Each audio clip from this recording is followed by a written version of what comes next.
काल काही नगरसेवक उभाटाचे मुख्यमंत्र्यांना भेटले, काय हालचाली काय? असं आहे, अजून महानगरपालिकेच्या महापौराच्या निवडणुकीच्या संदर्भातला कार्यक्रम जाहीर व्हायचा आहे. तोपर्यंत ज्यांनी आम्हाला पाठिंबा द्यायची इच्छा व्यक्त केली त्यांच्यासोबत संवाद सुरू आहे. हो, काय म्हणजे काँग्रेसही दावा करतायत, तुम्ही दावा करतायत, गटनोंदणी ची प्रक्रिया जी आहे ती कधी केली जाणार आहे? या आठवड्यात आम्ही आमची गट नोंदणी करण्याचा साठी आज निर्णय करतोय. उभाटाच्या लोकांना सोबत घेण्यासाठी काही प्रयत्न सुरू झाले का? त्यांनी म्हटलं जो महापौर देणार असेल त्यांना आम्ही समर्थन देऊ, खुलं समर्थन देऊ, अशा पद्धतीचं आव्हानही त्यांनी केलं.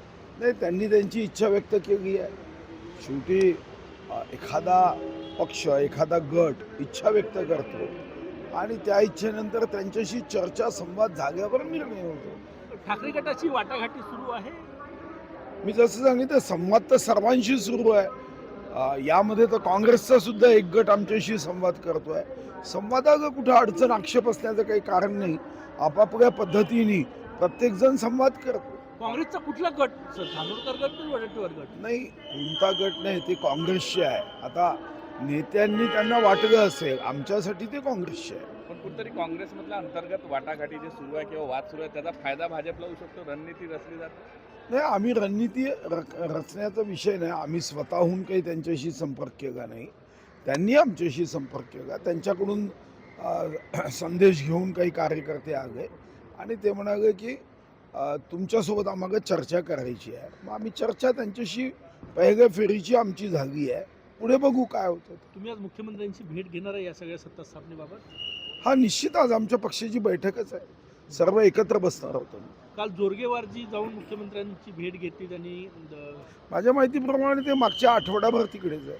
मी 26 जानेवारी होती, झेंडावंदनाच्या कार्यक्रमामुळे मी काही गेलो नव्हतो. किती लोक संपर्कात आहे किंवा संदेश द्या लोकांनी घेऊन आला? असं आहे, सर्व गोष्टी सांगितल्या जात नाही. काही यामध्ये गुप्तता ठेवणं गरजेचं असते. सर्व सांगितलं तर मग सावध होतील बाकी लोक. तुमच्यावर जबाबदारी पक्षानं सोपवलेली आहे. ज्येष्ठ माझ्यावर जबाबदारी सोपवली नाही. मी माझ्या परीने या पक्षाचा कार्यकर्ता आहे. आजपासून नव्हे, जेव्हापासून समजायला लागलं तेव्हापासून या विचाराचा मी पाईक आहे. मी काही पक्ष इकडचा तिकडचा बदलून या पक्षात आलेलो नाही.